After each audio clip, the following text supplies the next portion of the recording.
Hey, what's up you guys? You're watching Team APS, Paul here, and in today's video, I'm going to show you guys the things that you should bring to a Yu-Gi-Oh event. So I've actually made this video a couple years ago, but I thought I would update it for all the new viewers and players out there. And before we hop into the video, I want to thank you guys for getting us to over 90,000 subscribers. That's like huge. I can't really thank you enough for all of your support. Hopefully we can reach 100,000 this summer, and maybe I'll have some announcements to go along with that. But let's hop into the video. So the reason I actually made this, more than anything, is because I got a new laptop recently, Dell XPS, but more importantly, I got some credit with it, and I was like, okay, what can I do with this credit on Dell.com where everything costs like $200 million? Well, they had some laptop bags, and it was only like 40 bucks, so I thought I would get it. And it's a good segue into this because not only am I going to show you everything that you would bring in a bag, but the type of bag that you want to have at an event. So as you can see, it's a pretty standard like laptop bag. Anything that would work as a backpack at school or something like that tends to be pretty good for Yu-Gi-Oh! The more important thing here might be what not to bring, and that would be large duffel bags. I'm not really a big fan of, like luggage type bags. I've seen people at events, carrying basically like airplane luggage and like they're having to tote it around. You definitely don't want to have anything that you're having to like roll around or like, unbuckle like 5 or 6 zippers and buckles and things and like carry it and all that stuff. It makes you easier to honestly steal from. A lot of people at Yu-Gi-Oh events are out to take cards and they see people who have to like, put a bunch of stuff back into their bag and like pick them all up, like both of them or all 3 of them. And you don't really want to be an easy victim to theft. So these are great. They're easy to pick up, grab. You can like wear them, on your chest real quick if you need to. It's a really good thing to do between rounds. Terrell does that, for example. Good habit I picked up from him.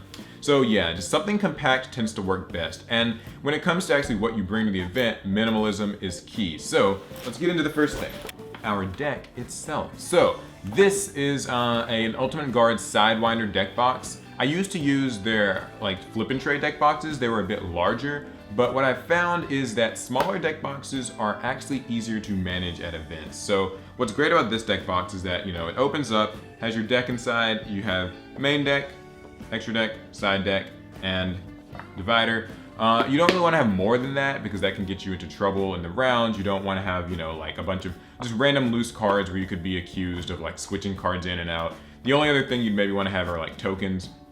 And this deck box is great because, like I said, it's small, so at the beginning of a round, you can easily just like grab it, take things out of it, put stuff back into it. It's got this nice, finish, and it snaps closed magnetically, so I really like that. And also, pro tips, make sure that you have your main deck and your side deck in the same color sleeves, and then just have your extra deck in a different color.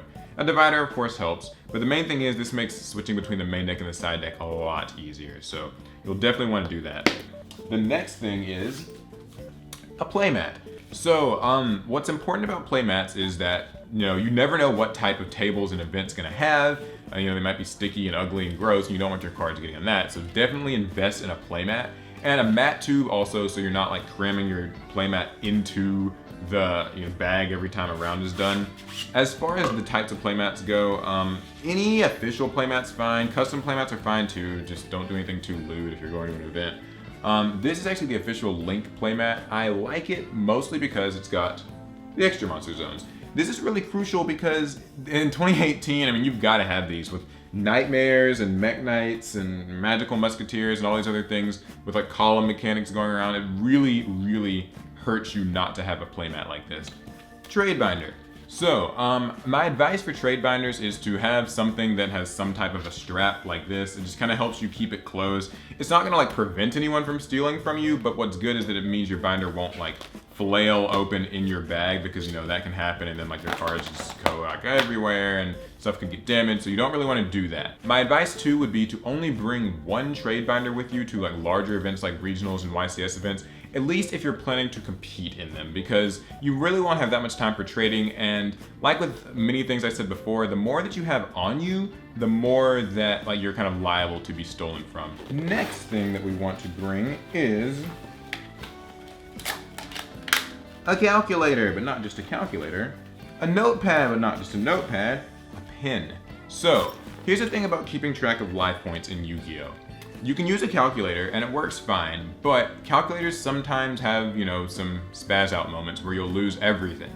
That's why having pen and paper to keep track of life points is the most reliable thing. It's kind of common knowledge in Yu-Gi-Oh! That if a judge has to pick between a person who's been keeping track of life points on a calculator and somebody who's been keeping track on pen and paper, the person with pen and paper is always going to win because it's like a physical, just like written down version of the life points. It can't be manipulated really. It can't be like, deleted on accident. So you'll want to have both of these. And you could use the calculator just to do the calculations, having life points, but you want to keep track of it on your notepad.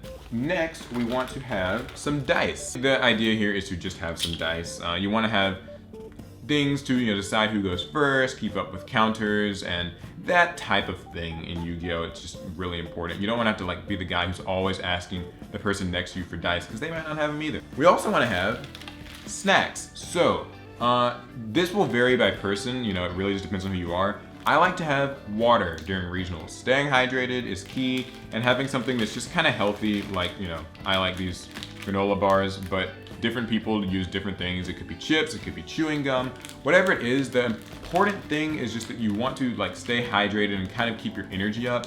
You don't want anything that's gonna like drain your energy, so try to stay away from junk food. That's at least kind of my thing. Hand sanitizer, because Yu-Gi-Oh! Players never know how to stay clean. So you need to make sure that you can. You're going to be trading a lot of cards, you're going to be shaking a lot of hands, you're going to be shuffling a lot of decks.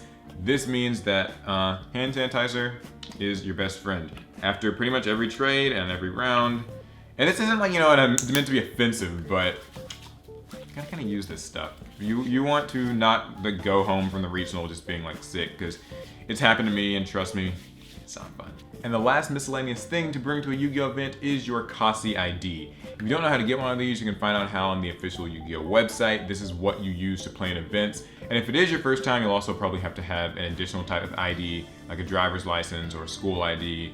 And you'll also need money to enter events. Regionals and YCS events are usually $20, or however that converts in maybe a local currency. Hopefully this video was really helpful to you guys. If it was, give it a thumbs up and share it with a friend. I would really like that, get some extra publicity here. The last time I made this, it was really popular, so it seems like this is something a lot of people can use.